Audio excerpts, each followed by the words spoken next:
आज हम नागरिकता सिटीजनशिप इसके बारे में पढ़ेंगे। संविधान का जो भाग 2 है उसमें अनुच्छेद 5 से लेके 11 तक जो है नागरिकता संबंधी उपबंध की व्याख्या की गई है।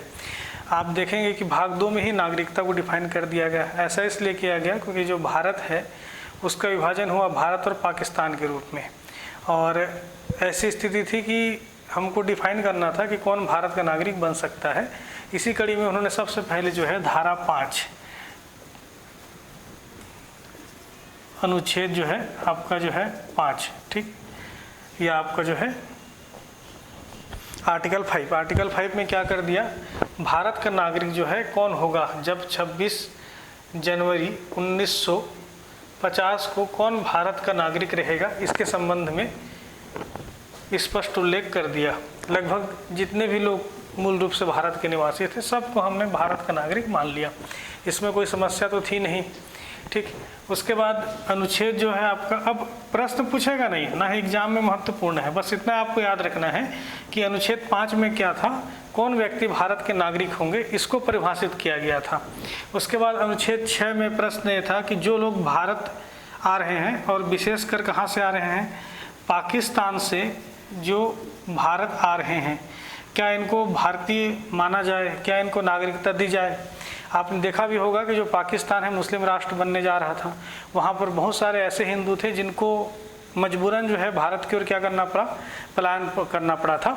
इसलिए स्पष्ट था कि जो लोग पाकिस्तान से भारत को प्रवर्जन कर रहे हैं उनको भारत का नागरिक, किस प्रकार से इनको भारत की नागरिकता दी जाए, इसके संबंध उपबंध क्या कहाँ पर उल्लिखित है, अनुच्छेद 6 में। जो पाकिस्तान से कहाँ आ रहे हैं, भारत आ रहे हैं, कहाँ से जी, पाकिस्तान से, ठीक। जो कहाँ से आ रहे हैं आपके, जो आपका पाक है, पाक से कहाँ आ रहे हैं, भारत की ओर जो लोग आ रहे हैं उनको जो है किस प्रकार से नागरिकता दी जाएगी, उसके संबंध में उपबंध था, ठीक। जैसे उसके बाद जो है आपका अगला जो था 7, कुछ लोग क्या थे, ऐसे भी बहुत सारे लोग थे जो भारत से कहाँ जाना चाहते थे, पाक में जाना चाहते थे या पाकिस्तान में रहना चाहते थे, लेकिन कुछ समय पश्चात उनको ऐसा लगने लगा कि अब हम जो है कहाँ सर्वाइव नहीं कर पाएंगे, कहाँ सर्वाइव नहीं कर पाएंगे, पाकिस्तान में हम रह नहीं पाएंगे। अब उन्होंने इच्छा जाहिर की कि भाई हम जो है भारत से कहाँ चले गए हैं, पाकिस्तान, लेकिन पुनः कहाँ आना चाहते हैं, भारत आना चाहते हैं, ठीक, याद रहेगा। तो उनको जो नागरिकता कैसी दी जाए इसके संबंध में उपबंध किया गया था। तो अगला उनके लिए है जो भारत से कहाँ चले गए, भारत से कहाँ चले गए, पाकिस्तान, और पुनः कहाँ आ रहे हैं, पुनः जो भारत की ओर प्रवेश कर रहे हैं, उनके संबंध में जो उपबंध हैं किसमें उल्लिखित है, अनुच्छेद 7 में। अब इसमें क्या लिखा था क्या नहीं लिखा था आपके जानने का है ही नहीं ना, इससे प्रश्न आया। केवल आपको इतना जानना है कि 5 में क्या था, 6 में क्या था और 7 में क्या था।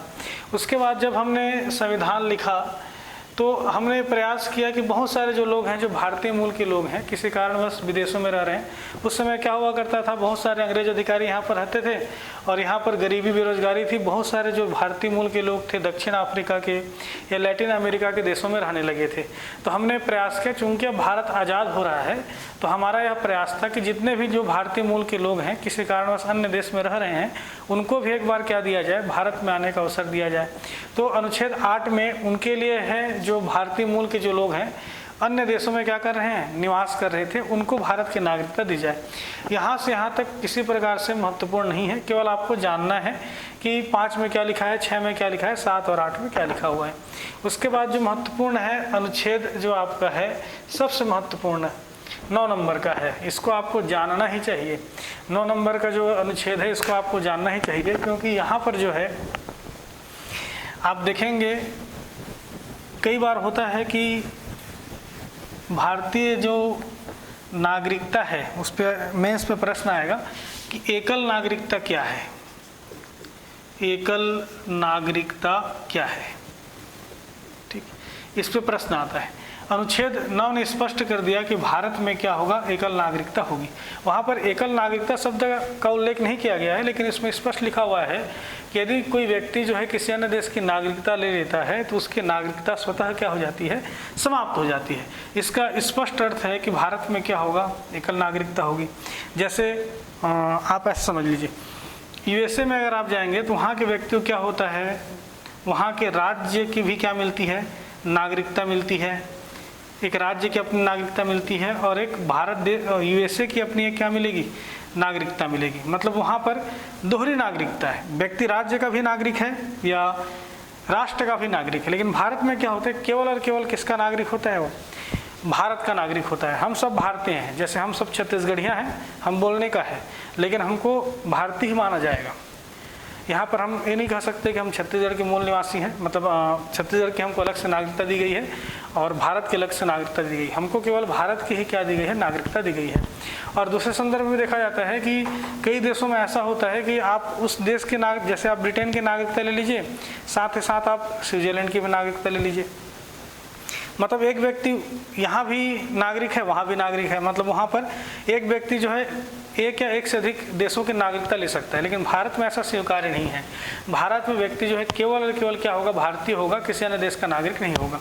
यदि हमको ज्ञात हो जाता है, जब भी आपको जैसे पंजीकरण या देशीकरण के माध्यम से कोई व्यक्ति जो है भारत की नागरिकता लेना चाहता है, तो उसमें स्पष्ट उल्लेख रहता है कि भारत में आप तभी नागरिक बन पाएंगे जब आप जिस भी देश के आप व्यक्ति हैं या जितने भी देशों की आपने नागरिकता लेकर रखी हुई है, उन देशों की नागरिकता यदि आप क्या कर देते हैं, त्याग देते हैं। ठीक, तो यह है भारत में एकल नागरिकता, इसको आप स्पष्ट रूप से समझा दीजिएगा। ठीक, और अनुच्छेद 9 ने डिफाइन भी कर दिया कि यदि कोई व्यक्ति जो है किसी अन्य देश की नागरिकता ले लेता है तो भारत की जो नागरिकता है उसकी क्या हो जाएगी, समाप्त हो जाएगी। प्रश्न अगला जो है अनुच्छेद जो है आपका 10, ये भी उतना महत्वपूर्ण नहीं है, लेकिन समझिए इसमें है कि जैसे बहुत सारे लोग ऐसे थे जो पाकिस्तान से भारत की ओर आ रहे थे, या बहुत सारे ऐसे लोग हैं जो अल्पसंख्यक थे, वे भारत को शंका के दृष्टिकोण से देखते थे। उनका ये कहना था कि भविष्य में जैसे पाकिस्तान जो है मुस्लिम राष्ट्र बन गया, तो क्या भारत भी हिंदू राष्ट्र की ओर आगे बढ़ेगा? तो हो सकता है तत्कालीन परिस्थिति में हमारी नागरिकता क्या हो जाए, समाप्त हो जाए। तो मूल संविधान वेत्ताओं ने ही स्पष्ट कर दिया कि जो भारत का नागरिक है वह भारत का नागरिक बना रहेगा, उसकी नागरिकता केवल विधि के माध्यम से क्या की जाएगी, समाप्त की जाएगी। ऐसा उन्होंने उल्लेखित कर दिया अनुच्छेद 10 में। इससे यह स्पष्ट हो गया, जो अल्पसंख्यक थे उनके यह स्पष्ट हो गया कि हम भविष्य में भी भारत के क्या बने रहेंगे, नागरिक बने रहेंगे। तो एक प्रकार से जो अनुच्छेद 10 है, उन लोगों को जो अन्य देशों से, विशेषकर पाकिस्तान से और जो अल्पसंख्यक थे, उनको क्या दिया जाए, एक उनके मन में एक विश्वास उत्पन्न किया जाए, उसके लिए इस अनुच्छेद को क्या किया गया था, शामिल किया गया था। इसके अतिरिक्त जो है एक प्रश्न ये था कि नागरिकता संबंधी जो उपबंध हैं उसको निर्मित करने का अधिकार किसको दिया जाए। तो स्पष्ट लिखा हुआ है कि संसद जो है नागरिकता संबंधी उपबंधों को क्या कर सकती है, डिफाइन कर सकती है। और इसी कड़ी में जो है 1955 में हमने सबसे पहले नागरिकता अधिनियम बनाया, नागरिकता अधिनियम 1955। ठीक, किसने बनाया, पार्लियामेंट ने। क्यों बनाया, क्योंकि अनुच्छेद 11 ने स्पष्ट कर दिया था कि संसद को नागरिकता संबंधी उपबंध बनाने का क्या होगा, अधिकार होगा। अब नागरिकता अधिनियम 1955 में जो है समय समय पे क्या हुए हैं, संशोधन हुए हैं। एक साल पूछा गया है कि अब तक नागरिकता संशोधन अधिनियम में कितने बार संशोधन किए गए हैं। तो पहली बार जो संशोधन 1986 में हुआ था, दूसरी बार कब हुआ था, 1992 में हुआ था, तीसरी बार कब हुआ था, 2003 में हुआ था, उसके बाद कब हुआ है, 2005 में, फिर उसके बाद कब हुआ है, 2015 में, फिर उसके बाद कब हुआ है, 2019 में। बहुत सारे पुस्तकों में 2015 तक अपडेट है, लेकिन 2019 में जो अधिनियम आया है, ठीक, आपने देखा होगा ना, जो सीए जो चल रहा है, ठीक, एक जो मूवमेंट चल रहा है, इसी से क्या है आपका सिटीजनशिप अमेंडमेंट एक्ट, जो आपने सुना होगा, ये वही है, 2019 में बना हुआ है। ठीक, जिसपे काफ़ी क्या है, विवाद चलते आ रहा है। तो अब तक कितने संशोधन हुए हैं, इसको मैं अलग से एक अलग उसकी क्लास लूँगा, जिसमें आपको सीए के बारे में स्पष्ट रूप से क्या बताऊँगा, उसके संबंध में आपको स्पष्ट रूप से क्या करूँगा, समझा दूंगा। ठीक है, अलग से बताऊंगा मैं। इस वीडियो में केवल जो है अनुच्छेद के बारे में आपको बता रहा हूँ। तो कब कब हुआ है, 1986 में, 1992 में, 2003 में, 2005 में, 2015 में और 2019 में। मतलब अब तक कितने संशोधन हो गए हैं, अब तक 6 संशोधन हो गए हैं। तो नागरिकता पे हमने क्या मान लिया है, 6 मान लिया है। इसको ऐसे करके आप याद रख सकते हैं। ठीक, याद रहेगा। ये है आपका क्या, अनुच्छेद। अब प्रश्न ये है कि क्या कोई व्यक्ति भारत की नागरिकता ले सकता है, या हम किसी व्यक्ति को भारत की नागरिकता देंगे ही नहीं। और यदि किसी व्यक्ति को भारत की नागरिकता मिल गई है तो क्या उसकी नागरिकता समाप्त कर सकते हैं अथवा नहीं कर सकते हैं। तो इन सब के बारे में आपको उल्लेख कहाँ पर मिलेगा? मूल संविधान में ना मिलकर कहाँ पर मिलेगा? नागरिकता अधिनियम में आपको मिलेगा। ठीक, तो प्रश्न है पूछता है मेंस में कि किसी भी व्यक्ति को जो किसी अन्य देश का निवासी है भारत की नागरिकता कैसे मिलेगी, या हमको कैसे भारत की नागरिकता मिली है, इसके संबंध में जो आपको है नागरिकता अधिनियम में उल्लेख मिलेगा। नागरिकता अधिनियम 1955, जिसमें कितने बार संशोधन हो चुके हैं? 6 बार संशोधन हो चुके हैं। तो प्रश्न है कि व्यक्ति को कैसे कैसे नागरिकता मिलती है। आज आपको पता चल जाएगा कि आपको कैसे नागरिकता मिला है। एक जन्म के आधार पे, एक वंश के आधार पे, एक पंजीकरण के आधार पे, ठीक, एक देशीयकरण के आधार पे, देशीकरण के आधार पे, और एक अंतिम हो सकता है आपका भूभाग को शामिल करने पे, भूभाग को शामिल करने पर। ठीक, आप ऐसा लिख सकते हैं बाय बर्थ, ठीक, बाय डिसेंट, बाय रजिस्ट्रेशन, ठीक, ऐसा लिख सकते हैं बाय न्यूट्रलाइजेशन, ऐसा लिखेंगे आप इसको। देशीकरण को आप हाँ नेचुरलाइजेशन लिख लीजिए, नेचुरल शब्द से बना हुआ है। ठीक, और भूभाग को शामिल करने को आप लिख सकते हैं इनकॉर्पोरेशन ऑफ टेरिटरी।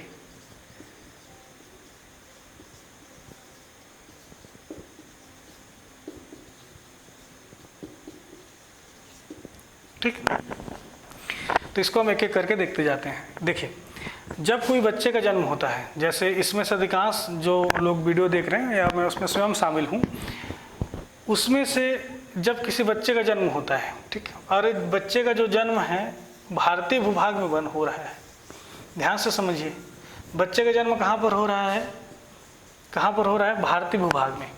अब यदि किसी बच्चे का जन्म जो है इस भारतीय भूभाग में हो रहा है, तो उस समय देखेंगे कि उसके माता पिता यदि दोनों क्या हैं? भारतीय नागरिक हैं, तो उस बच्चे को क्या मिल जाएगा? भारतीय नागरिकता मिल जाएगी। लगभग जो है 99% जो लोग हैं, 99 से भी एबव परसेंट अधिकांश जो लोग ऐसे होते हैं जिनको भारतीय नागरिकता इसलिए मिल जाती है क्योंकि उनका जन्म भारत में होता है और उस समय उसके माता और पिता दोनों क्या होते हैं? भारतीय नागरिक होते हैं।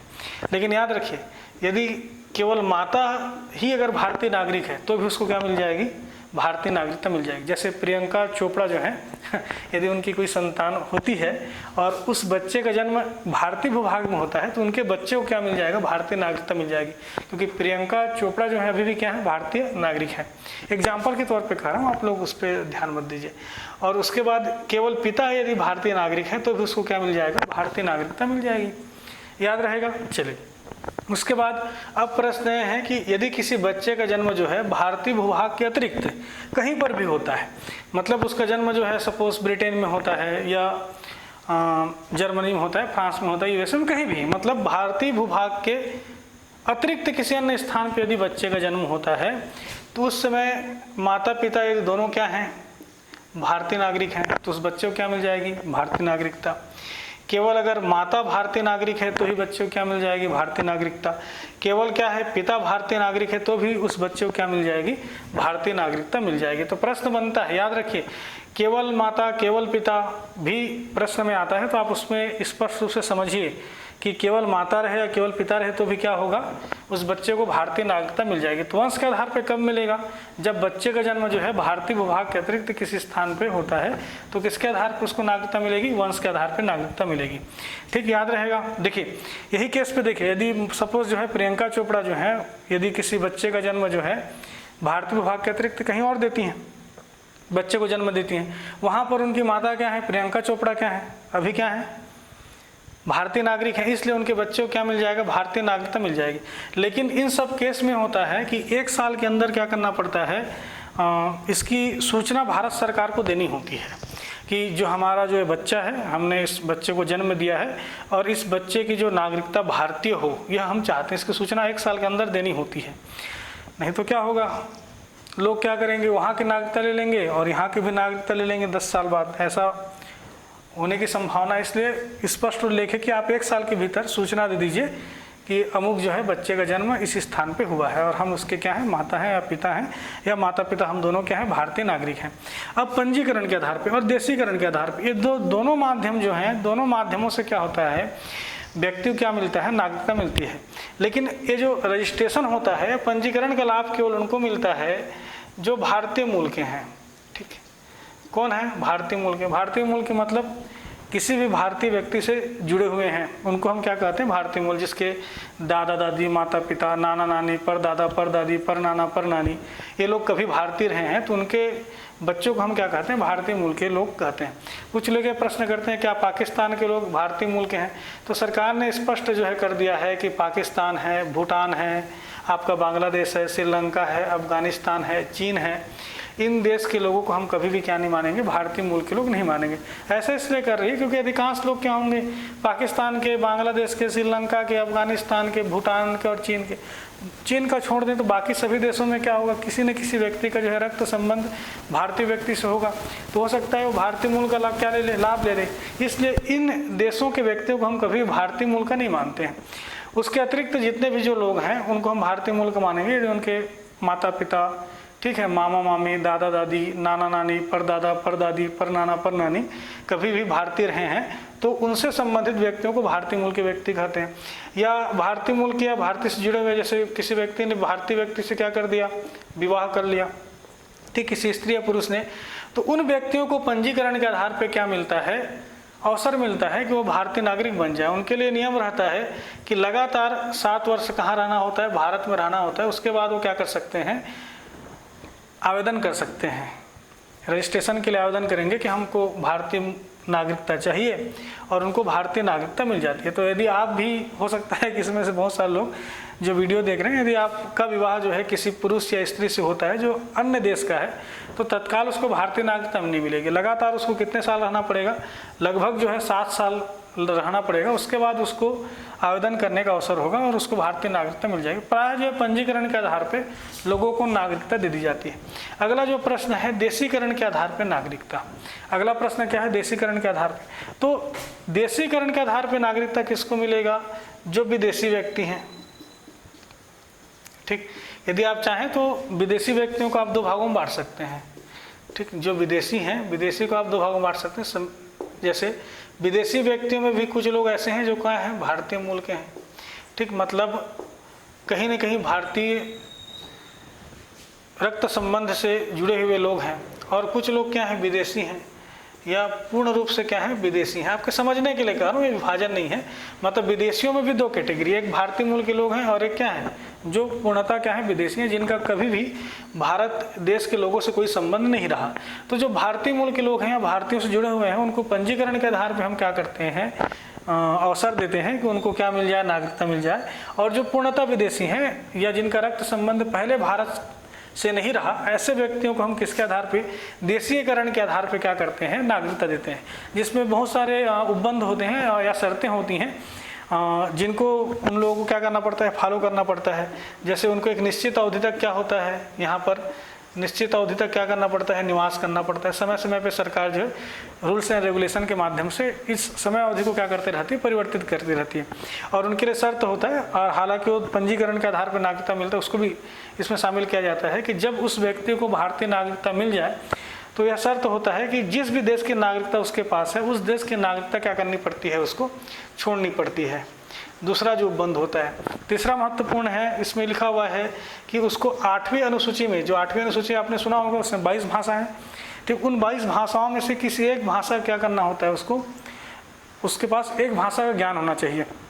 उस व्यक्ति को क्या होना चाहिए, चरित्रवान होना चाहिए। ठीक, इसके अतिरिक्त कभी कभी क्या होता है, कुछ ऐसे व्यक्ति होते हैं जो विज्ञान से जुड़े हुए हैं, ठीक, कला से जुड़े हुए हैं, ठीक, विज्ञान से, कला से, या आप ये मान सकते हैं, जैसे आप मान लीजिए विश्व शांति से जुड़ा हुआ व्यक्ति है, जैसे यूसुफ मलाला विश्व शांति से जुड़ा हुआ व्यक्ति है। ठीक है, तकनीक से जुड़ा हुआ है, तकनीकी व्यक्ति है।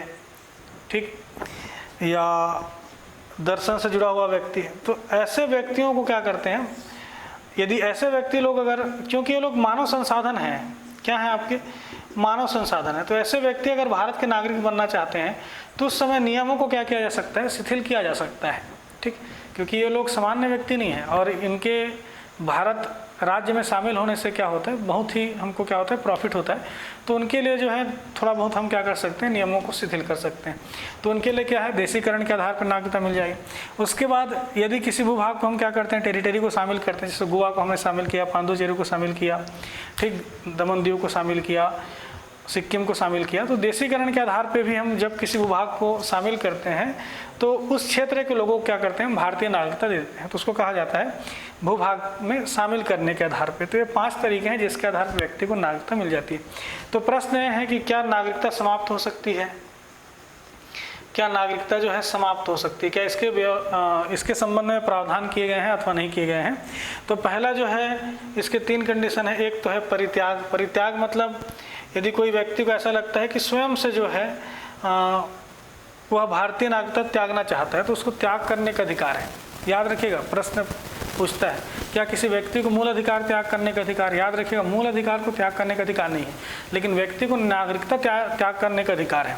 अगर आपको ऐसा लगता है कि अब मुझे जो है भारतीय राज्य में नहीं रहना है तो आप चाहें तो क्या कर सकते हैं, अपनी नागरिकता त्याग देते हैं। प्रायः ऐसे लोग ही नागरिकता त्यागते हैं जो किसी अन्य देश की नागरिकता लेना चाहते हैं, प्रायः ऐसा होता है। फिर भी अगर आपको ऐसा लगता है कि भारत देश में आप शांति से नहीं रह पा रहे हैं तो आप चाहें तो स्वयं से क्या कर सकते हैं, नागरिकता क्या कर देंगे, त्याग देंगे।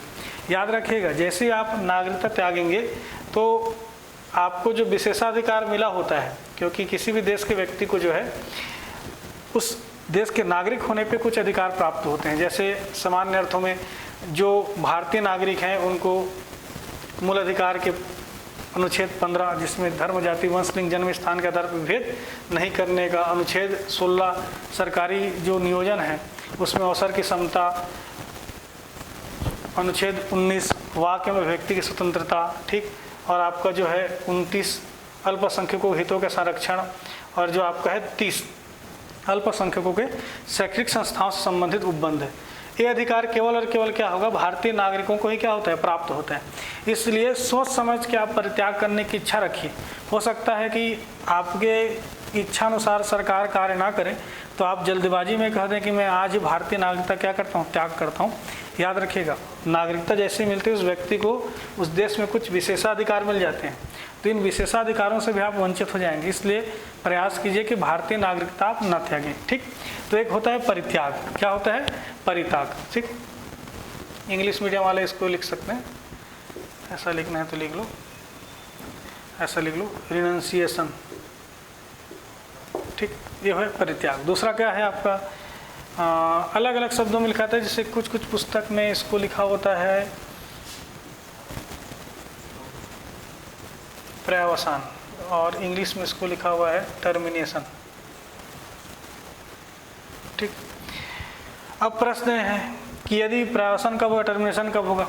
इसमें स्पष्ट लिखा है यदि कोई व्यक्ति जो है किसी अन्य देश की नागरिकता ले लेता है तो उसकी नागरिकता क्या हो जाती है, टर्मिनेट हो जाती है। तो 2 तरीका हो गया, एक परित्याग मतलब खुद से त्याग दिया, दूसरा क्या, टर्मिनेशन, और तीसरा जो तरीका है वंचित किया जाना, ठीक, वंचित किया जाना। लेकिन संविधान में स्पष्ट रूप से कह दिया गया है कि यदि किसी व्यक्ति को जन्म या वंश के आधार पर नागरिकता मिली है तो उसको कभी भी जो है वंचित नहीं किया जाएगा, ठीक, स्पष्ट रूप से लिखा हुआ है नागरिकता अधिनियम में। इसलिए आप कुछ भी कर लें, जन्म के आधार पर आपको नागरिकता मिली है तो आपकी नागरिकता जो है कभी क्या नहीं होगी, समाप्त नहीं होगी। जन्म और किसके आधार पे, वंश के आधार पे। समाप्त केवल किनका होता है, पंजीकरण या देशीकरण के आधार पे जो लोग नागरिकता प्राप्त करते हैं उनकी ही नागरिकता को हम क्या करते हैं, वंचित करते हैं। तो प्रश्न है कि वंचित कब करोगे, जैसे क्योंकि जैसे कुछ कुछ कंडीशन है कब कब आपको वंचित कर सकते हैं। जैसे यदि आपकी संविधान के प्रति आस्था ना रहे, ठीक, यदि ऐसा व्यक्ति जो है जिसको हमने नागरिकता दे के रखा हुआ है पंजीकरण के आधार पे या देशीकरण के आधार पे, यदि वह भारतीय संविधान के प्रति क्या ना रखे, आस्था ना रखे, विश्वास ना रखे, तो हम उसकी नागरिकता क्या ले लेंगे, वापस ले लेंगे, ठीक। यदि किसी अन्य देश की नागरिकता क्या कर दे, ग्रहण कर ले, तो उसकी नागरिकता क्या कर देंगे, समाप्त कर देंगे, ठीक। यदि वह शत्रु देश की सहायता करे, किसकी सहायता करे, शत्रु देश की सहायता करे, तो हम उसकी नागरिकता समाप्त कर देंगे। चौथा कंडीशन है उसने कपटपूर्वक क्या किया है या गलत तरीके से क्या किया है या गलत दस्तावेज दे के भारतीय नागरिकता जो है पंजीकरण या देशीकरण के आधार पर प्राप्त कर ली है, तो उसकी नागरिकता हम क्या कर देंगे, समाप्त कर देंगे। यदि किसी व्यक्ति को जो है हमने नागरिकता दी है और 2 साल के भीतर किसी अन्य देश के न्यायालय में उसे दोष सिद्ध घोषित कर दिया गया है तो उसकी नागरिकता क्या हो जाएगी, समाप्त हो जाएगी। और लास्ट कंडीशन है, यदि वह लगातार 7 वर्षों से जो है भारत रहता है तो उसकी नागरिकता जो है समाप्त हो सकती है। इतने सारे उपबंध हैं और नागरिकता से इतने ही प्रश्न आते हैं। इसके बाद अगली कड़ी में मैं मूल अधिकार को पढ़ाऊँगा। धन्यवाद।